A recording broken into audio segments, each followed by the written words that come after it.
तर आता आपण आमच्या मम्मीकडून थोडी शेताबद्दल व भाजीपालांबद्दल माहिती घेऊया। ही आमची साधी भेंडी आहे। हे बघा, अशा प्रकारे तोडायची आहे।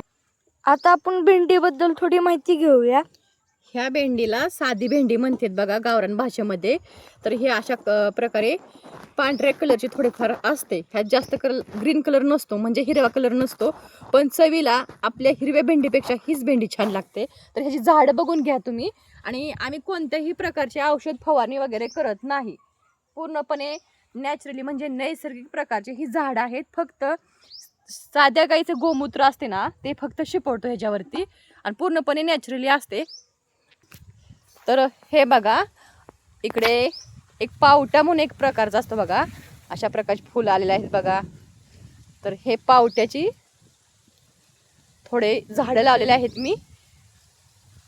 आणि इकडे पण बघा ग्रीन प्रकारचे एक भाजी चुटपुटे म्हणतात ह्याला गावरान भाषेमध्ये। तर ह्याला सुद्धा छोटे छोटे बघा हे लागलेले आहे फळ। तर हे काय अजून मी तोडलेलं नाही।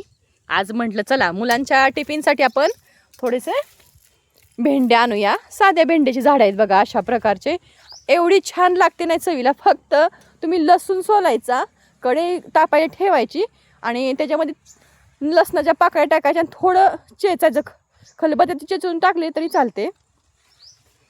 आणि त्याच्यामध्ये थोडंसं तेल टाकायचं आणि भेंडी टाकायची, फक्त पुसून घ्यायची आपण, अजिबात धुवायची नाही। धुतली की चिकट होती भेंडी। आणि नुसतं तेलामध्ये मीठ टाकून फक्त परतली भेंडी तरी खूप छान चवीला लागते। ह्याच्यामध्ये काय तुम्ही शेंगदाण्याचं कूट वगैरे नाही टाकला तरी चालतो। तर हे बघा, मी घरीच मुलांच्या टिफिनसाठी भाज्यापाला लावते। तर हे दोडक्याची झाडं आहेत बघा, तुम्हाला थोडंसं जवळून दाखवते मी। आणि आम्ही खेडेगावात राहतो बघा। हे बघा छोटे छोटे दोडके लागले, दिसले का तुम्हाला? अजिबात औषध मारत नाही आम्ही। अशा प्रकारचे बघा दोडके लागलेत। आता अलीकडे थोडा थोडा पाऊस होतोय हो का, अशा प्रकारचे खराब होतेत मग दोडके हो का। खाली होते ना तेव्हा असे पाण्यात खराब व्हायला लागलेत, हे खराब झालेलं आहे।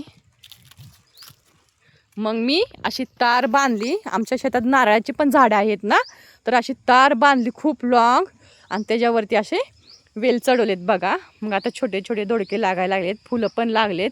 मी घरीच माळवं लावते मुलांच्या टिफिनसाठी। कसं असते ना, आपण बाजारात जो माळवा आणतो ना त्याच्यावरती औषध वगैरे मारलेलं असते आणि मुलं आजारी पडते सारखी, त्यापेक्षा आपण घरीच लावूया ह्या विचाराने मी घरीच माळवे लावते। हे बघा, ह्याला म्हणतात साधी गवार बघा, अशा प्रकारे गवार असते।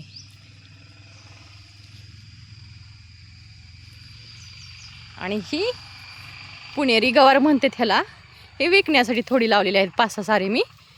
आणि हे बघा, हे हिरवी भेंडी म्हणते त्याला बघा। ह्याच्यामध्ये गवत झालंय, खुरपायचं राहिलंय माझं, ह्याला म्हणतात हिरवी भेंडी। तर हिरवी भेंडी हो का अशी असते हो का। ही छोटी आहे, अजून मोठी झालेली नाही, पुढल्या 2-3 दिवसात होईलच मोठी, अशी असते। आणि वांग्याची वगैरे पण मी झाडं लावले आहेत, अजून छोटे आहेत हो का। हे असे वांग्याची झाड असते,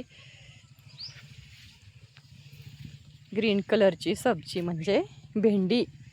आणि छोट्या छोट्या भाज्या पण मी लावलेत बरं का, अजून त्या मोठ्या झाल्या नाहीत, पाऊस वगैरे चालू आहे, गावाकडे ऊन नसतं जास्त हो का। हे मेथी लावलेली आहे, छोटे छोटे कडणी।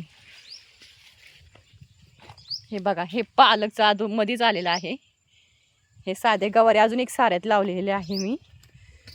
आणि हो का, ह्याला म्हणतात शापूची भाजी, हे तुम्हाला माहीतच असेल गावाकडे कसं असते बघा। हे पालक कडे मी थोडे थोडे लावलेले आहे असे। आणि हो का, येथून कोथिंबीर आहे अशी, एवढी कोथिंबीर लावलेली आहे। ही थोडीशी मोठी झाली की परत दुसरी लावायची। आणि ही कडणी थोडी थोडी मेथीची भाजी आहे। असं आहे माझे शेतीतील वातावरण। आणि इकडे आमचे घर आहे, अजून आमच्या घराचे काम चालू आहे, त्यामुळे आम्ही काही घरातला शूट करणार नाही लगेच। जेव्हा काम पूर्ण होईल त्यावेळेस घरातील मी शूट करेन।